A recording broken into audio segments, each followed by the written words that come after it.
All right. Welcome you all to another episode of the Cosmic Matrix podcast with your host, Bernhard Gunther, and my wife, Laura Matsu. Today's topic is another biggie for the times we're in, and it is about how to balance speaking truth and self-care. Now, obviously, these are crazy times, not only in the US, excuse me, but also globally. So before we dive deep into this topic, let's have a little general update of what has actually happened. I mean, the one big thing that has happened recently is, again, all of a sudden, there seems to be this second wave coming of coronavirus, at least here in the US, or at least they're pushing the second wave because apparently all the cases, the COVID cases and death rates have gone up in various states.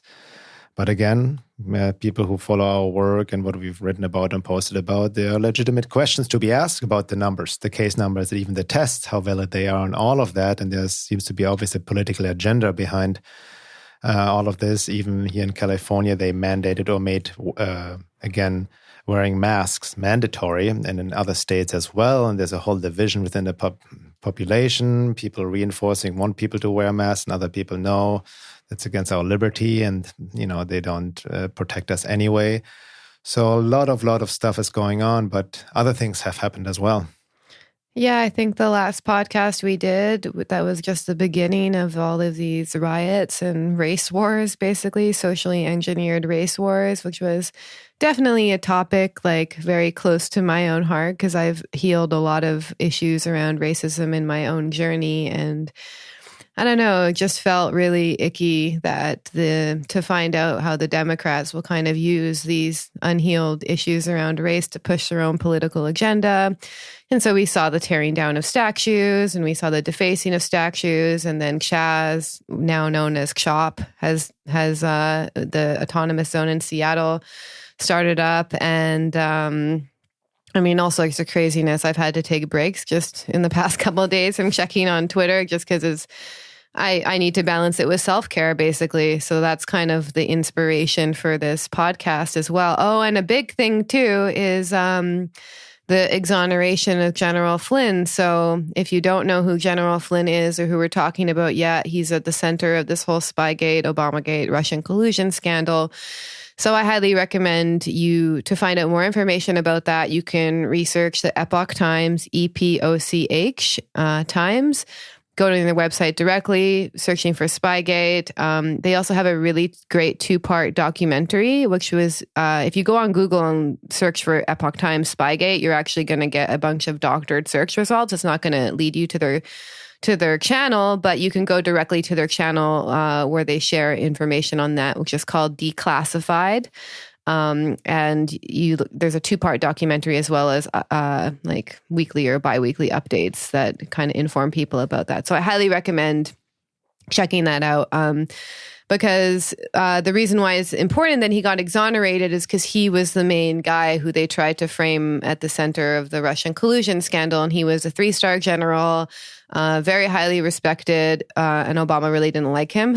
Apparently, he spoke up against some of the issues that he saw in Iraq and whatnot. So he's going to be, I think, a key figure in this whole kind of exposure of what happened there because he knows a lot, which is what Tom Montauk said in the podcast that you said as well. Exactly, yeah. And now that he's been exonerated, he can now, eventually the gag order will be lifted and he'll be able to actually speak about what happened. So he actually said something recently in one of his articles, you haven't heard the last of me, or you'll be hearing more from me, or something along those lines. So, which kind of basically lends to people to think that he's going to be speaking out more against that. So, yeah, and on that note, I want to note also for people who have done their research behind the media propaganda, it's all interrelated. What's happening behind the scenes with Obamagate, Spygate, General Flynn exoneration, and obviously it's been proven by fact now that the whole Russian collusion has been lies made up by the Obama administration. It's factual. I mean,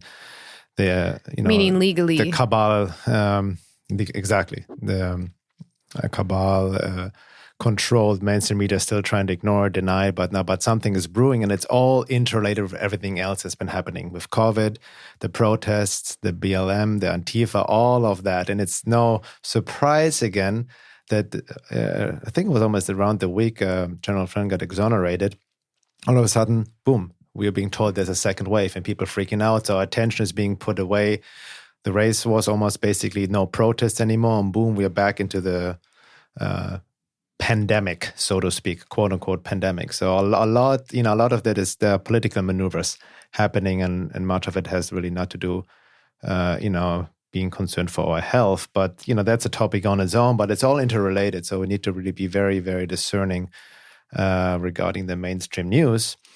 And speaking about truth and being discerning, I just, maybe readers of my work who are also on the mailing list know that I released a new essay about a week ago called QAnon, The Great Awakening, PSYOP, or The Real Deal. So it's a long essay, almost 25,000 words. And that's where I examine this topic of what about QAnon? Is this movement, the drops, the information, the intelligence behind it, the intel relating to Trump. And my approach was really not getting into black or white thinking, but exploring it more also from my personal process in terms of seeking truth and all of that and my realizations, and not even looking at the political level, but looking from a multidimensional perspective in light of the evolution of consciousness, even bringing astrology in other aspects, the self-work aspect, how to seek truth, basic critical thinking, but also the inner work, checking our biases, and on the basic level, applying the trivium, meaning put your grammar, research before your logic, before conclusions. And I did that with QAnon. It was very, very fascinating, and I'm still researching it a lot. And I highly recommend for people, if you haven't read it yet, check it out on my website. It definitely has gone a bit viral. It got over 30,000 views within the week. And it's interesting, also a couple of days ago, David Whitehead contacted me from his podcast, the Truth Warrior podcast, because he came across my article. I actually quoted him there, and we had a great chat the other day, over 2 hours, almost 2.5 hours, about this topic. But we also go deep into self-work, shadow work, truth-seeking, the role of suffering, the evolution of consciousness, and all of that. And it was a really great conversation, and I highly recommend David's podcast as well. He has another podcast as well called The Unslaved Podcast, where he has regular episodes with Michael Tessarion, whose work I also highly recommend. So that's what's going on. And that's, on that note, that's, we can see, before we go deeper into it, there's a lot of division happening in this day and age, right? And especially the Q topic, that writing this article for me was very vulnerable, my own process, and also knowing what the reaction or the effect would have, not only even the mainstream, which blames it to complete being in the far right wing conspiracy, so dealing attacks from mainstream people, but even there's a division within the truth movement who just blatantly push it away as a psyop and whatnot. So it's very interesting, but again, I'm not seeing it that black and white. And please, read the essay yourself, come to your own conclusions, and let's see where this all going is. But it's important to bring some of these topics out and just really explore them rationally, reasonably, and then also looking at, as I do, from a much bigger picture perspective, because there's way more going on than we are aware of. Yeah, I highly recommend watching that interview. It's also really important. I think what he brought up a lot is even if you're going to be wrong in the future, you also have to be able to speak your opinion and about where you're coming from right now. That's how we find out the truth. That's how we discover it. And I noticed that, I'm totally willing to get into healthy debate in the right time and place with people. Even today, an old friend of mine contacted me and was like, "Oh, I noticed that you support Donald Trump." And I laid out the reasons privately to them why I do. And so, I've noticed that, a lot of people who attack us, we've definitely gotten attacked lately. I just don't want to hide it.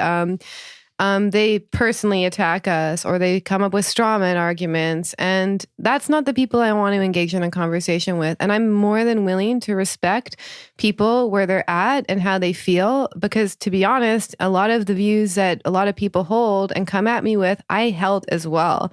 I hated white men. I hated the patriarchy. I blamed racism for a lot of things. And yeah, like there's definitely undercurrents of racism in some people, but from what I can witness at age 36 now, I don't know, I'm 36, I think, is that there's a lot less than what I experienced growing up in the 90s. So that's my own experience. And I also noticed that as I healed a lot of my ancestral wounds around race, a lot of my filters and what I saw the world through and always wanting to blame things on people being racist actually changed. My perception of reality actually changed immensely.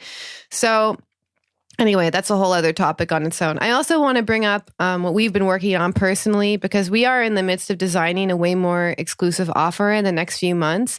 This is going to be limited space only by application for sincere people who are willing to invest in themselves and engage in this process of inner and outer work, which we're kind of known for. We kind of take a holistic approach. It's not just meditation and spirituality. We bring in all these different esoteric topics. So we're going to be doing a lot of practical exercises related to the themes of this podcast in it. So if you want to find out about that, please sign up to either mine or Bernhard's mailing list. That's how we're going to announce it first. And this is going to be probably sometime in fall. So just to let people know that we're working on that. Yeah. And just to add on that, it will be definitely like a mirror of our work and similar courses in the past we've done, or even our retreats. It's really combining the quote unquote inner work, the necessary inner, not only spiritual, but psychosomatic work, shadow work, trauma, wounding, all of that, to clear all of that, to access our essence and true self, but also combine it with the quote-unquote outer work to put it in the context of the times we're in right now. Yeah. Because there's a lot, we need both, right? Yeah. We cannot have one over the other.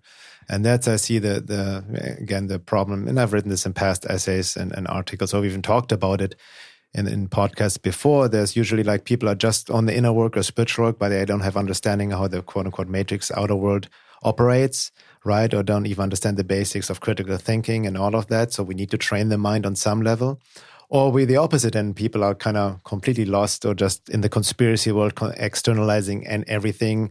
And I even wrote in my QAnon article and also in past articles, like everything is, basically everything becomes a trap, and there's a paranoia, and they see conspiracies where there are not even conspiracies anymore, right? Because there's in the mental trap, completely removed from the inner guidance. Yeah. And, because when we talk about seeking truth, which is also about speaking truth, you cannot have just a mental approach. So what is needed right now is this holistic approach of bring it all together, because as we've talked about before right now, beyond the crazy shit that's happening out there and the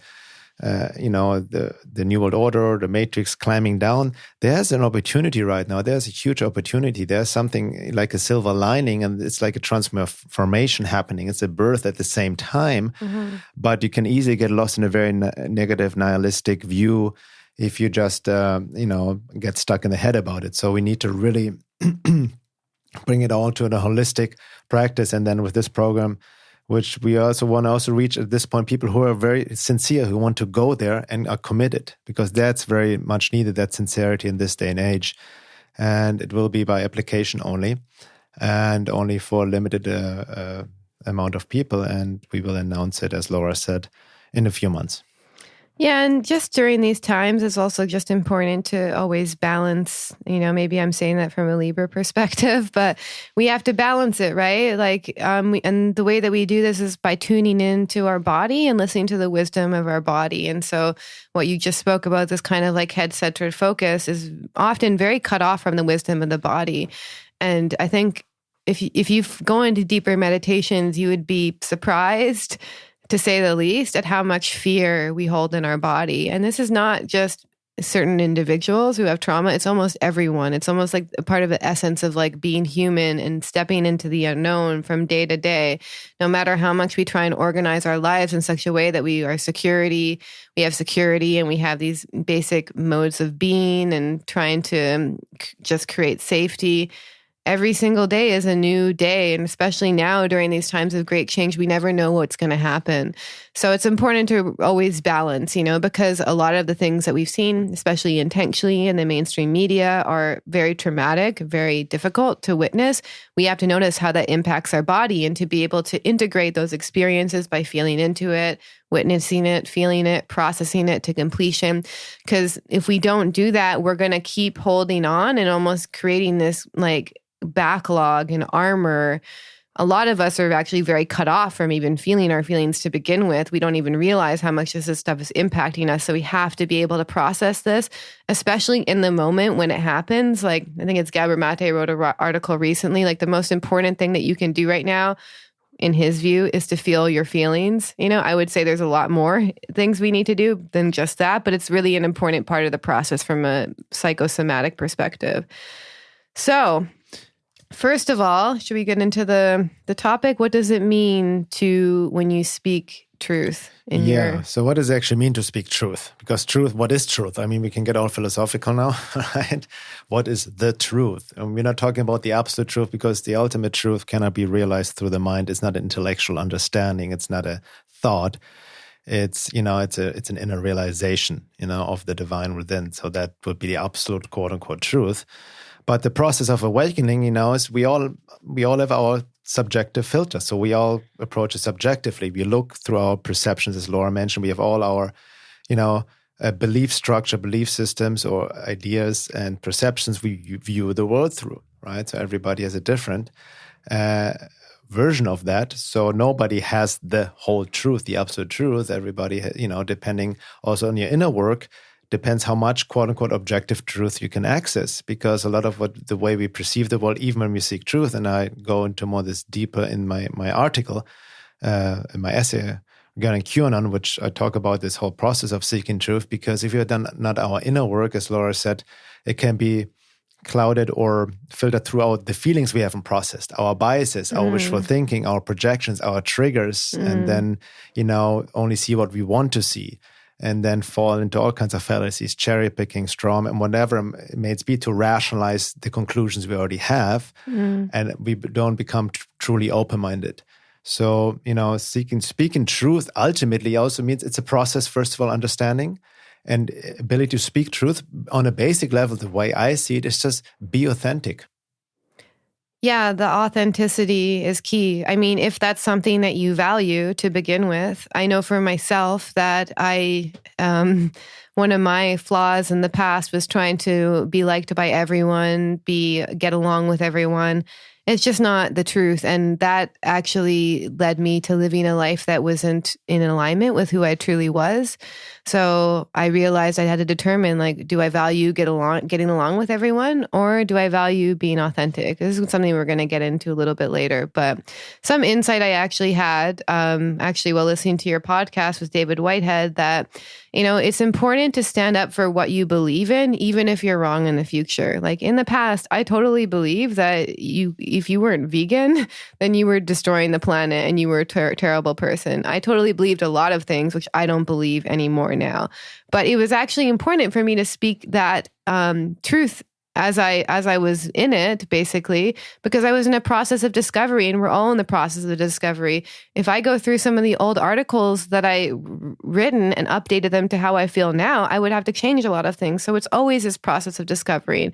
We have to keep our eyes open and our body and heart open, basically, to discovering what is new, and also be able to not be completely. My huge lesson was I thought that if you were emotionally passionate about something, then that made it true. Not the case. No, you cannot. That's the key. Understand is to make a comment on that real quick.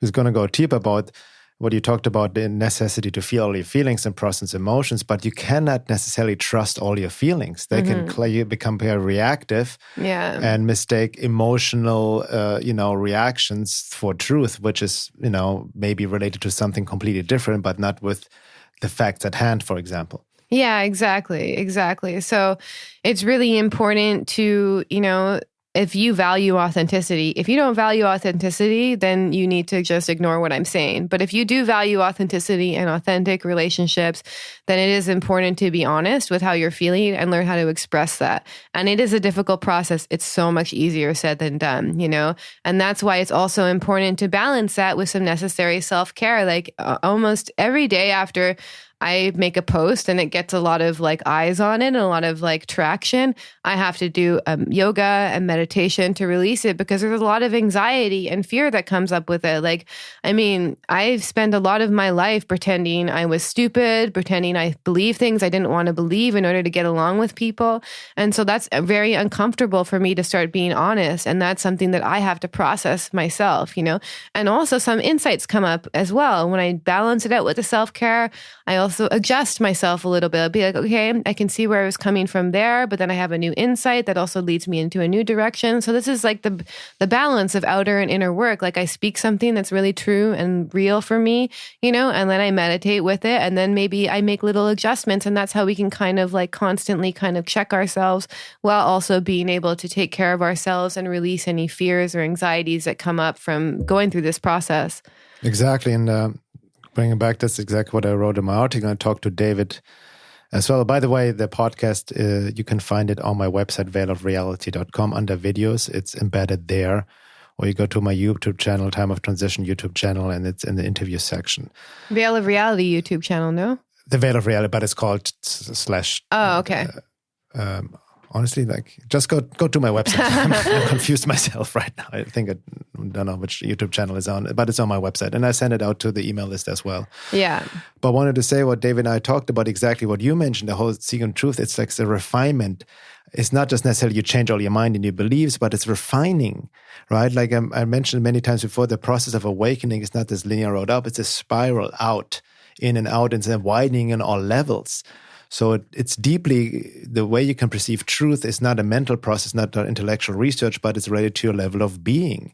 And there are many different levels to look at it. If you just look at, for example, QAnon and what's happening in the world just on a 3D level, you get stuck. You may just dismiss it like I have. It's just a psyop, obvious, COINTELPRO, controlled opposition, for anybody who has done this research. But when you go deep and actually research it all, a different picture emerges. And it's not necessarily the opposite end either. It doesn't mean that, I see Q or Trump as the saviors right now. But there's, a third force almost, it's the law of three, as Gurdjieff talked about, something else emerges, and also acknowledging that we cannot see the truth objectively fully. We cannot see with the eyes of the divine of what the roles really are. So it's really honoring that that seeking truth is a fluid process, and God forbid, yes, it entails sometimes changing our views and minds. That's part of it. Even David and I, we talked about this in more depth, and then people can blame you. Well, now you're contradicting yourself in this. Well, yeah, sometimes I can see myself in the past. My views have changed because new data, new information, my process has changed. I see things differently. It's a normal process.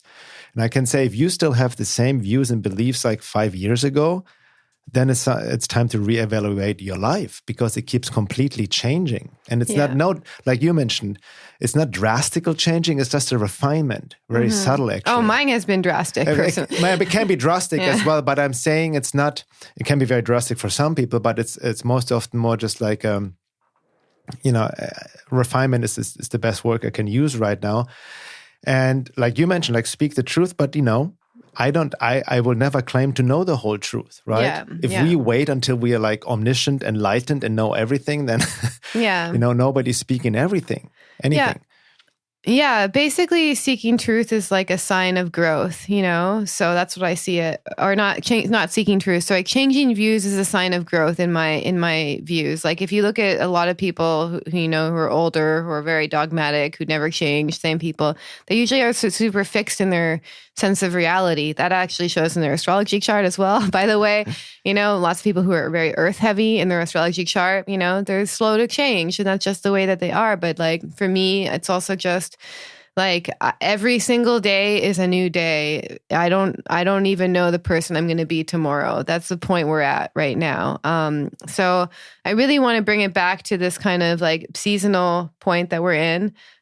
So the signs just moved into Cancer, if you follow the tropical zodiac at least. So it's this Cancer season. So what does that mean? This means that our basic life force will be fueled if we look at where the sun is. So right now it's about, home, family, emotions, nurturing, taking care of our inner child, kind of anchoring in our own divine mother. Cancer is the sign of the mother archetype. So we really want to make sure that we're being really gentle and nurturing with ourselves during these times. And maybe for you, that means that you need to actually take a break from speaking truth. You got to check in with your own body and where you're at and what actually helps you feel good, So let's talk a little bit about what self-care means to us and how some practical ways do we implement self-care on a daily basis. I'll start. For me, having a daily routine is really important to me.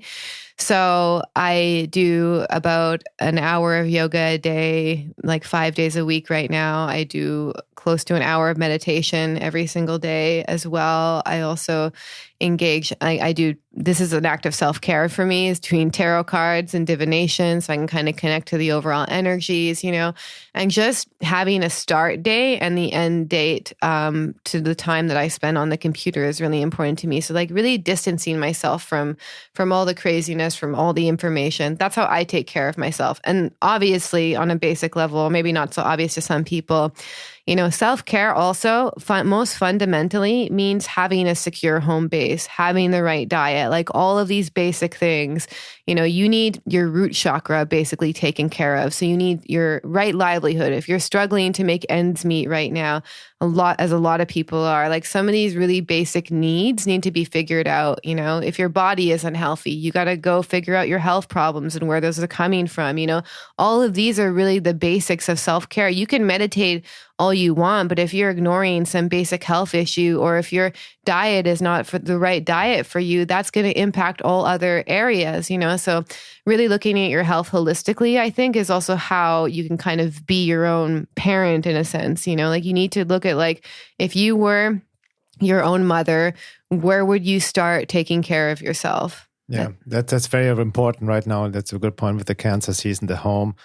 The foundation, really, that's what it comes down to. And that's also what we will get into in our upcoming course, 8-week course we will have. And by the way, I want to mention again, if you want to be notified about all of that, please go to my website, veilofreality.com, and sign up to the mailing list if you're not already.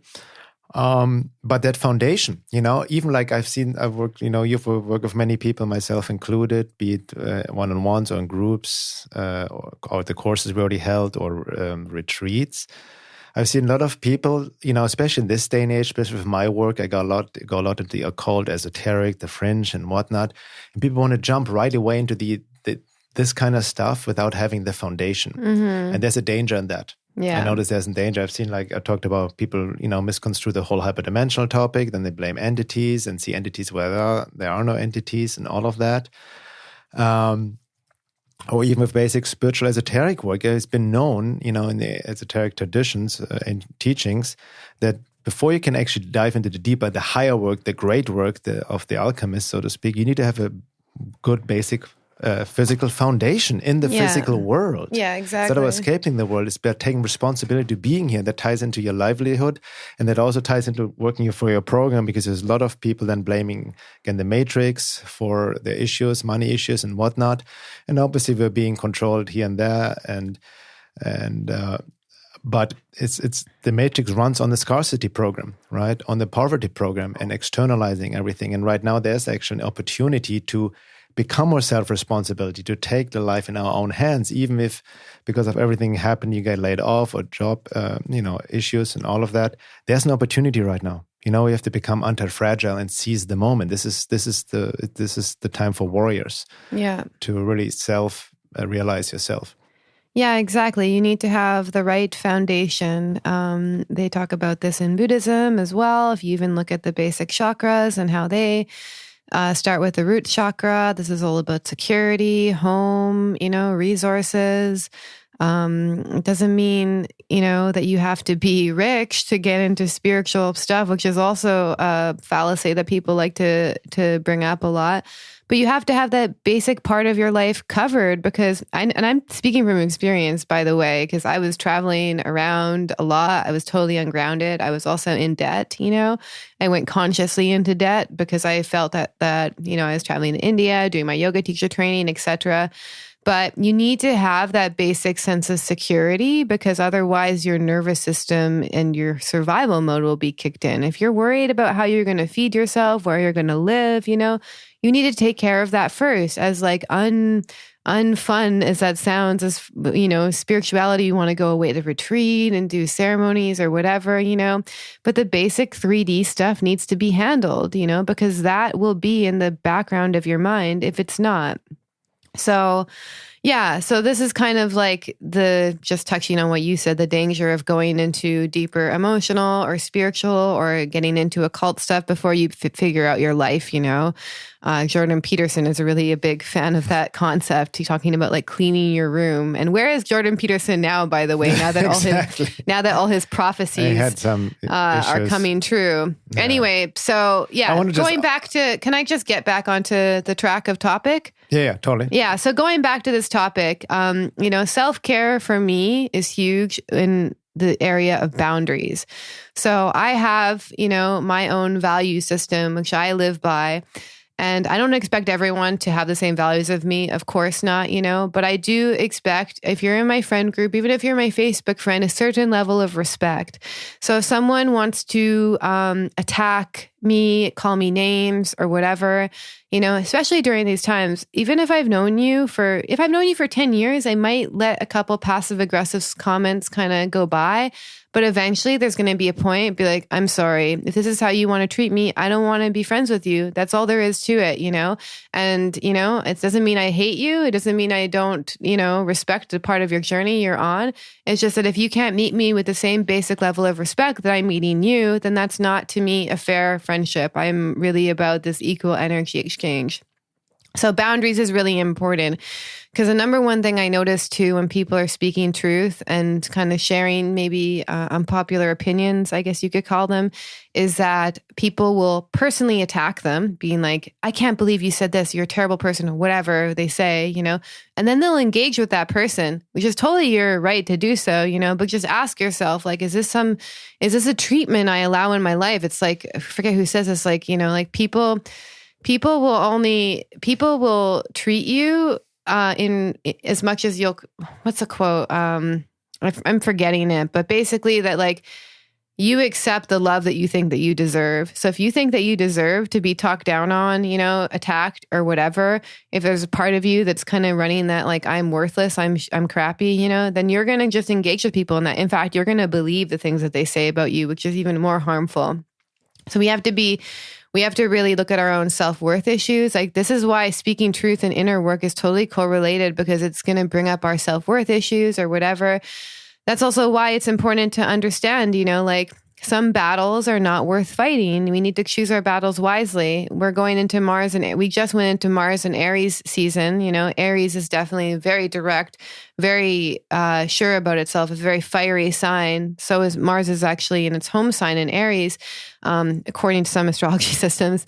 But, choose our battles wisely. Is it worth it for you to get into a 2-hour Facebook comment thread conversation with someone who isn't even interested in hearing you out to begin with and just wants to prove you wrong? A lot of people who are interested in proving you wrong will ask you loaded questions. And for me personally, I have so much stuff on my plate right now that I don't have time to engage with these kinds of people.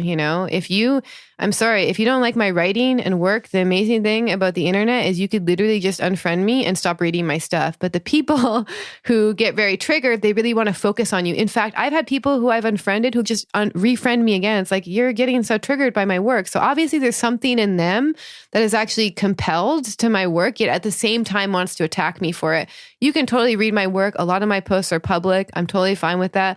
But if you're going to go on there and attack me, then I'm not interested in being friends with you. So what I'm just basically bringing to attention is I have my own personal set of boundaries so that when I'm in situations, I'm I know how to act very quickly because I'm like, okay, this is what I am open for. This is what I'm not open for. This is the kind of dialogue that I welcome. This is the kind of dialogue that I don't welcome. So understanding where you stand in that, I think can help people filter things in the moment as they come up better. Yeah.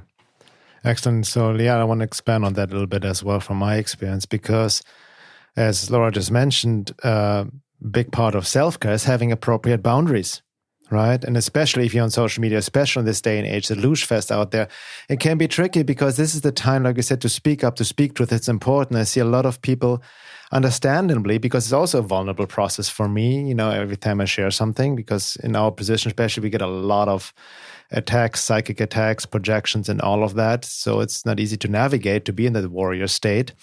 And a lot of people are afraid to speak out because they're afraid of conflict, of being ostracized. And so they limit their voice. They don't want to create havoc. They don't want to rock the boat, so to speak. Then a lot of people can be very, very concerned how other people think of them and all of that. But that's how the matrix operates, right? So it's also part of getting out of our comfort zone to speak truth despite fear. Like that's how a warrior actually acts from the Carlos Castaneda's view, or Don Juan's view of a warrior. A warrior is not fearless. A warrior acknowledges his or her fear, but acts despite the fear with courage. And that's what speaking truth means, but having appropriate boundaries. Similar to Laura, I have also my boundaries on Facebook. I block people delete me, and I have rules. It's really choosing your battles wisely with Mars and Aries, especially now, and I have in my natal chart, full disclosure, Mars and Aries, so I didn't always choose my battles wisely. I was wasting a lot of time trying to convince people, getting into debates, quote-unquote discussions, until I learned more about basic fallacies. So now I have a no tolerance policy on my Facebook profile, for example, which is number one, not a public forum, so not everything goes. And then people blame me that I delete whatever people because they just don't agree with me and I censor. No, it's not true. There's plenty of people who don't agree with me, but they don't engage in, first of all, personal attacks, ad hominem attacks, which also can come through very passive-aggressive, virtue signaling, kind of spiritual lingo covered attacks, especially passive-aggressive, right? And strawman arguments, completely misconstruing what I said, cherry picking, loaded questions, what you just alluded to, and all of that. And I'm not going to get myself baited into any discussions, especially if I can sense already there's an agenda behind it. Yeah. And also, everybody's free to do whatever they want with your personal profile. You don't owe anybody an explanation, right? Then sometimes, like Laura just mentioned, people then even get triggered when we delete or block somebody. And then they send us messages or talk crap about us on other posts and whatnot, or send even an email. I'm like, here's a reality check for you to reflect on. If you even get deleted and blocked and then get upset about it, triggered to the need to speak, quote unquote, shit about this person, then it's time to reflect. Because something within you got triggered, right? It's not about the other person. That's a time to use that trigger to do shadow work. And if you do sincere in that process, tune into your body, what will come up? Most likely issues related to rejection, abandonment, mother-father issues, all of that, they get triggered and projected on the person who blocked or deleted you. I don't waste one single second if somebody deletes or blocks me because, okay, this is their free will, whatever. Who cares? It's just Facebook. Yeah. Yeah, so let's go back into that topic you brought up, of the importance of understanding logical fallacies, because I know for myself, one of my karmic challenges was what happened is in 2012, I hate to sound cheesy, but I'm just going to say it anyway, is I had this complete ego dissolution of who I thought I was. Before that, I was a very mentally strong person. In fact, I used my mind as a weapon. I used it to argue, debate, prove people wrong, etc. I was highly head-centric. And then something happened in 2012 where it's like my mind broke. And then I had to kind of rebuild it from there. So now I even realized as a spiritual path for myself, I actually need to develop the mind. My emotional body is very developed, almost overdeveloped, but the mind needs to be developed. And so one of these main things that I learned even through you is actually the importance of understanding logical fallacies. So let's just describe a few key ones that are used. So number one, strawman arguments. Strawman argument, as the word implies, is basically you make somebody is building a strawman, right? Like a figure, like creating an argument you didn't even make, and then it's attacking that. Yeah. You're attacking something you didn't even say. So if you were, for example, reading your QAnon article, I would say, so you're saying that Donald Trump is the savior and now you're a racist. Like that would be like a straw man. That's definitely, that's a classical straw man. Yeah. I think the most classical examples for straw man argument is there was this very popular video when I think Jordan Peterson a couple of years ago was on this English show. I forgot what her name is. And she always said, so you're saying. She was pulling one strawman argument after the other. Yeah, I remember that. Right? Yeah. Strawman arguments is also what the mainstream media is doing with Donald Trump. Taking things out of context completely. Yeah. Taking things out of context. That's a big one too. My work has been taken out of context.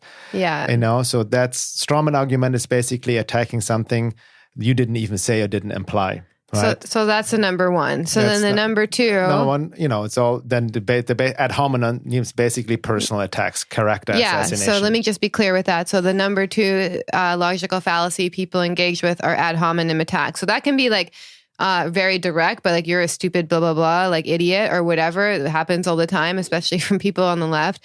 But it also can be more subtle, like, so I'd be like, oh, of course Bernhard would say that because he's into all these entity nonsense topics or whatever. It can be very subtle too. You know what the very subtle ad hominem attack is the mainstream media and people in the mainstream use is, oh, he's a conspiracy theorist. It's being used as an ad hominem attack because conspiracy theorist means like you're a crazy, insane person. It's a character assassination. It has nothing to do with addressing the information itself. You're attacking the person. Yeah, exactly. So those are, and what would you say is like the number and then third one? Another one is like black and white thinking. Completely just one, it's either or, like my article is either, Q and Trump are the saviors of the world or it's a psyop. Well, maybe it's not that black and white. Yeah. Yeah, exactly. So I would just recommend if you look up logical fallacies, you can find a bunch of websites that will go into that. There's one called yourlogicalfallacyis.com. That's a good one. It's a good one. And another one I want to mention because I've been dealing with this. Even my fallacies, I talk about it in my article in QAnon, right? It's also called the Texas sharpshooter or cherry picking. When you already have a conclusion, you only look for information to already justify the conclusion you had. You just, or the ties also taking things out of context. So many people like in my essays, which are long, bringing so many topics in and then they focus on one single thing, right? Cherry picking, trying to say, oh, he's wrong about this, hence he must be wrong about everything. Or this thing doesn't, it contradicts something else, but not seeing the context of the whole picture. Totally. Yeah, exactly. So that kind of like handles like the speaking truth part, So just kind of, we need to balance this, right? So we need to also be in warrior mode, research mode. It's related to the male aspect of consciousness, but we must not neglect our own personal life and our own personal feelings because trust me, I was doing that when this whole thing started and it was not leading me down a good road. So, I would just, as a practical tip, the number one self-care tip I would really give to people, it's part of this concept called the 80-20 rule. So find the 20% of the things that you do that is responsible for 80% of you feeling good. So for me, it's yoga and meditation. Yoga and meditation is the 20% of things that I do for the day that's actually responsible for the 80% of me feeling good. And I would even throw working out into that as well. So that's what we really need to think about. So if you don't know what actually makes you feel good, this is now a time of process, especially cancer season, to go into that process of self-discovery. Like what makes me feel calm, safe, relaxed, centered, all of these things, it can be something little. You don't need to become a yogi all of a sudden. Yeah, exactly. So I also want to note on that point, like, careful what makes you feel good because it can also become like, okay, I'm just going to smoke pot all day because it makes me feel good. Yeah, that's not what that's not what I'm leaning towards. A healthy, exactly. Which, for me, it is like similar to you. I like my yin yoga or my qigong, but also meditation, definitely somatic, especially longer meditation. We just talked about it today. I was just doing 20 minutes and I had some breakthroughs, but sometimes you really need to go longer to really have a breakthrough because I sense in myself, the longer I meditate, I carry a lot still in my body and there's a lot of unconscious stuff I take on we take on our bodies. Most people, especially in this day and age, your body's storing so much. You're not even aware right now. It may come out in some later ties into this trauma installment program we talk about. Your body carries that. And I noticed it recently. I had a long meditation the other day and going deep into that, how much fear my body is still holding on to. It's just stored in the body, and being able to feel into that and release it consciously, let go of it. Yeah. Right? Through the somatic approach. So that's that as well. And for me personally, is also just walks in nature, right? Just get out, move, be in nature, walking barefoot, get in the sun. I'm in the sun every morning, reading some Sri Aurobindo, you know what I mean? Just to kind of like ground myself, to clear myself, all of that, these little things. And can be anything, you know, like I love water to swim or take a good shower. Cold shower helps me as well. Find out what works for you, right? This 20%, as Laura said, to set up the 80%. Yeah, the 20% of things that you do that make you feel good, and then committing to it. Because if you can commit to that, like that's kind of you committing to your self-care practice. So, you know, and the importance of longer meditations, like, yes, totally. When you first start meditation, I always recommend people start it with like 5-10 minutes, and preferably after yoga. And I explained this to someone who I was coaching this week. And, you know, they were asking me like, okay, like they had all these psychic gifts. I was like, how can I ground this? The number way that you can kind of ground mental energy or too much kind of environmental energy, which is what we're dealing with right now, is the importance of yoga or qigong or some sort of movement practice is you're clearing out energy. Like it helps you clear out. And then the reason why you're supposed to go into meditation after that is because it's about clearing out the energy and stilling the mind. Those are the two things, right? And so that's how you develop mind-body mastery, right? So if we're consuming information, you know, and we're not really feeling or processing in the moment, then that gets stored in the body. So we need to actually it's like this energetic, physical mind-body hygiene we need to be engaging. Just as we pick up gunk when you don't shower for a few days from our environment, we also pick up stuff energetically on the emotional body. And depending on your astrology chart, you need to actually balance out whatever is dominant in your astrology chart with a different element. So for myself, I'm lacking in the fire element. So for me, you know, I have a lot of water and air in my chart. So what I've discovered is that anxiety and fear is basically air and water energy, like trapped in the body. Like there's a stagnancy there. It's not moving. So a good cure for this, for me, is actually like fire activity. So this is breath work, intense exercise. Like I do this thing called high intensity interval training where you push yourself to your capacity and then you rest. So everyone is different. If you have a lot of fire in your chart, actually you might want to be using like more compassion exercises, stuff, even listening to emotional music, you know, get in touch with your emotional body. So that's interesting because I have I have all the elements, but a lot of fire and air in my chart, water too, but not that much. I have still earth, but earth is just kind of like in the, you know, lesser. And for me, that's really said more grounding. Yin exercises, Qigong is very grounding, earth oriented. Yeah. And all of that. Yeah. So, and also just checking in with your body constantly. So like notice when you get locked in fear and how this tends to manifest. I notice in myself, and even when I notice in you, is like the death scroll on Facebook. Because when we're locked in an unconscious pattern that we're not aware of, then usually we're ignoring how we're feeling. So, you know, just the body check-in is key, you know, from moment to moment. Whenever you notice yourself kind of locked in a pattern that isn't necessarily, that's very mechanical and repetitive, check in with your body and be like, what does my body need right now? Like if after I have a really intense session with someone or something, I check in with my body. I'm like, hey, what does my body need with right now? And I honor that and I meet that need. So many of us are used to ignoring our needs, you know?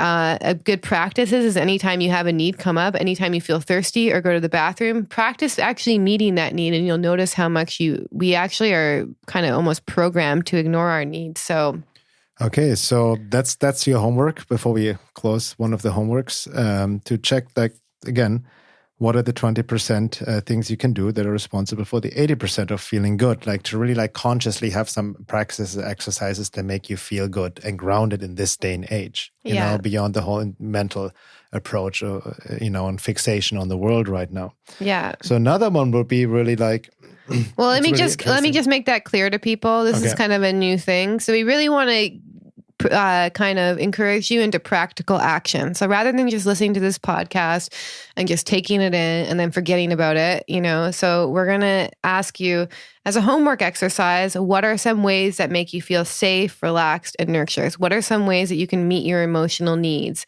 What are the 20% of things that you do that's responsible for the 80% of you feeling good? Yeah. And then what I'm going to challenge people is commit just for a week, doing one a day for the next week. It doesn't have to be the same thing, but finding out what those things are and then commit to doing one a day for the next week. Let it be like an exploration into yourself, because we know our own process and working with others that everybody is different too. So you need to find your own way, your personal individualized practice. Yeah. Right? And I'll go into the second part of the homework exercise. Yeah, that's a good one too. So leading into how to balance self-care and speaking truth. So after this week, after you commit to doing one thing a day that helps you make you feel safe, relaxed, nurtured, who is someone in your life who you've been afraid to be truthful with?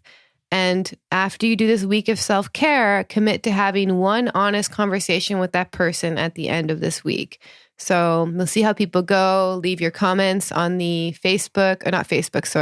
on the Veil of Reality community board if you're a member, and let us know how it went. I'm just curious how that goes for people, because that's the balance. At least that's what I found in my own life, is the more that I did the inner work, the more I actually showed up in my life, basically. Yeah. And truthful in that context also meaning being authentic. How are you authentic in your relations, in your everyday life? Yeah. Be it social media, Facebook, personal relationships, husband, wife, friends, family, who knows, So these are the times to be authentic, truthful. And I know it can be hard because there's a lot of division.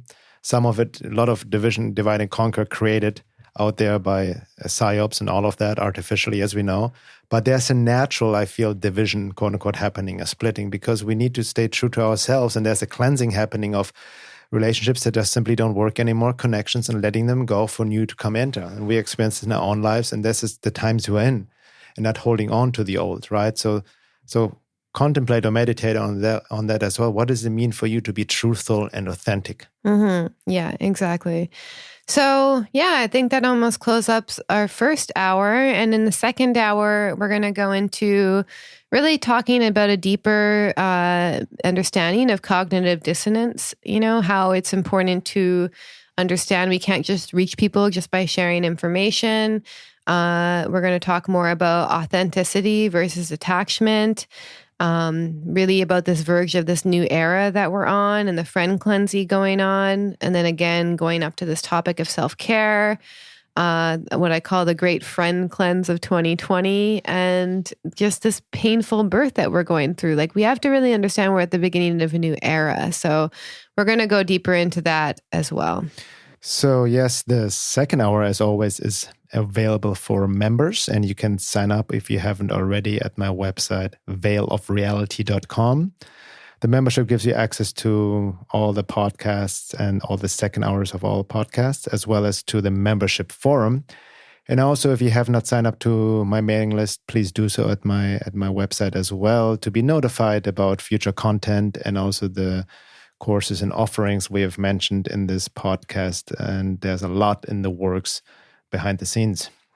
Yeah, and you could also visit my website, lauramatsu.com, MATSUE. I've published a few recent articles there, along with I'm now offering astrology sessions. Again, you can learn more info about that on my website. I also offer extended somatic coaching, basically using compassion and inquiry by Gabor Mate, if you want to go further after getting an initial reading from me. So you can check that all out there. I believe I'm actually booked up for the next month because it's been going so well, but it's definitely worth the wait if you've never gotten an astrology reading, because I do like to balance it out with some practical advice that you can start on as soon as I look at your chart. So hope to meet some of you guys there.